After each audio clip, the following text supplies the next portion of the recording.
Hey everyone, this is One Man Zerg with the UEN.com, and I'm giving you another game today from the Axslav series of games. This is between Axslav, the red Protoss in the bottom middle, and QXC, the blue Terran on the right side, or the 2.5 o'clock position. QXC is a very high level Terran player. He's very entertaining to watch, and I think he has his own kind of build named after him. He's known for his mass Reaper attacks and just straight to Reapers and just harassing you like crazy. It goes from early to almost mid-game, and it's really punishing, and it's hard to deal with that if he can get you on your heels early, because you'll never have a chance to fully recover from it, and Reapers will just come in from all over the place and make sure you can't expand, and he can expand, but it can set you back if he doesn't do it effectively. So just coming out with a supply depot on, it looks like 10, and then an early refinery, so we could be seeing some Reapers or some early Marauders. And Axslav doing a usual thing here, just chronoing out some probes, and then it looks like getting the gateway on 12. Really normal Protoss build. And QXC, is he gonna proxy, or is he just gonna do a normal barracks? Just probably gonna do a normal barracks right there. Yeah, setting up that racks, and then Axslav, nothing too unusual. And this map, Metalopolis, want to remind you guys, you've got your normal base. It's got this little gas drop zone in the back that you kind of got to be cautious of. You have an expo that's pretty, it's a little more difficult to defend. It's got this one really wide entrance, but it leads into this small ramp that goes into your base. So that's pretty easy to defend, and sometimes guarding this ramp and doing a little back and forth can help you defend that expo. And then it's got these bases in the corner, which you can usually, you take this, and then you take your expo, and then you take this. That's pretty common. Players also go to the gold in the middle sometimes, but that's a lot more difficult to defend because you can come in from 3 sides, and if you hold either of the Zelnaga towers in the middle, you can easily see that. So Axslav going in and out for a little harass. Let's see if he can stop this factory, and no, he's now trapped in there, but he knows QXC is going for a factory early in the game. Let's see how he's going to respond. Just Cybernetics core, 1 gas, nothing too crucial going on. See, he's got that slight advantage in the early game in terms of worker units, but that's really typical. And then the Terran, QXC with a little bit of a late orbital command here. I guess 16, maybe that's late, maybe that's normal. And there, Axslav's probe goes down. Let's see what Axslav actually caught. He did see the orbital command, did see the factory. Nothing too pivotal, and then Axslav not even worried about QXC's SCV in his base right now. Getting some stalkers out, and I don't know what QXC is going to go with this factory, but he did get that early gas, and it looks like not for any reason in particular. Oh, and he looks like he's going straight with that 1-1-1 build, getting those starports. Don't know if we're going to see some early Banshees or what. And here comes Axslav to test the defense. Maybe able to outrange this bunker with the stalker if he holds it on the right side. He's taking some shots, and he's just going to back out.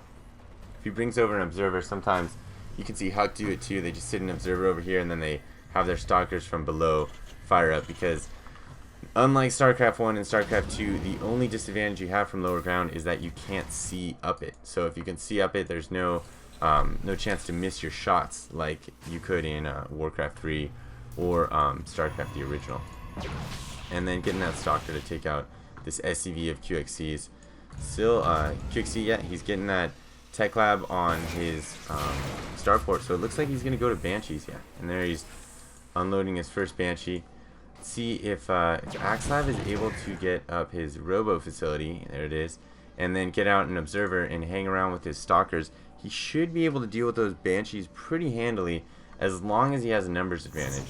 Oh, and then dropping the Stargate where it can't be seen. That's a wise move. QXC's not going to get in the base either way, but Protoss always hiding their tech behind some corners on top of a ledge.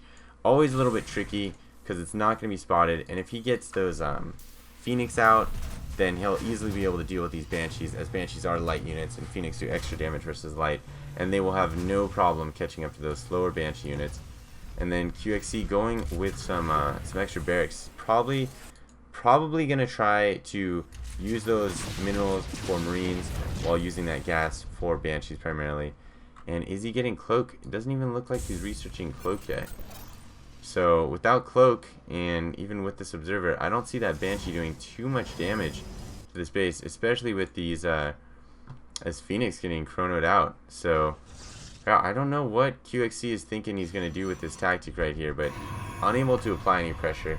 And we are 7.5 minutes in the game without any real successful attacks. Let's see what QXC thinks he can do here. Coming in with this Banshee. Nothing going on either way. This Phoenix is seeing that. He's bringing the observer along just in case he has cloak, but little does you know, QXC doesn't even have cloak here. It makes quick work of that Banshee. And those Banshees aren't cheap. 150, 100 for those. That's a hefty price tag for doing no damage. And Axslav just coming over with the Phoenix, probably going to scout what QXC has right now. It's always good to do those Phoenix flyovers, and they're so quick that you don't have to worry about them dying too much, and if they can fly over quickly, just let those shields regenerate. Oh, that is a lot of Marines on that Phoenix. QXC does not want to let Axslav into the base to see what he has, and Axslav is going for an expansion right now. QXC not even building a command center. So you can see that if Axslav can get this up and hold out for a few minutes longer, he'll definitely have an advantage. And here he is scouting inside the base, sees the Raven, sees the mass Marines, knows what QXC is going, and that this reactor is real indicative that your opponent, your Terran opponent, is going mass Marines. And the fact that you're seeing these heavy gas units, you're also thinking, okay, mass Marines from my opponent right here. Getting the Phoenix flyover, taking out the mule. It's a nice little cut in on the income on the Terran player. See that Terran player is just below the Protoss player. Looks like they're right about neck and neck until Axslav gets this expansion up. And these Phoenix are a good way of containing your Terran opponent. With those Marines, and especially without shield researched, he's getting that shield right now, they're not really durable enough to push out on the Protoss player. They are in a good number, but no Ghost Academy right now. That really weakens these Marines against a Stalker-based army. And here Axslav is with the Colossus. The Colossus will be a great counter to this. If he had some Vikings that would more easily handle the Colossus, especially with that 9-10 range the Vikings have. But yeah, a group of Marines and a couple Banshees and Ravens, that is not going to counter the Colossus very well. And the Zealots, they're going to chop through the Marines without worrying about that point defense drone stopping those Stalkers.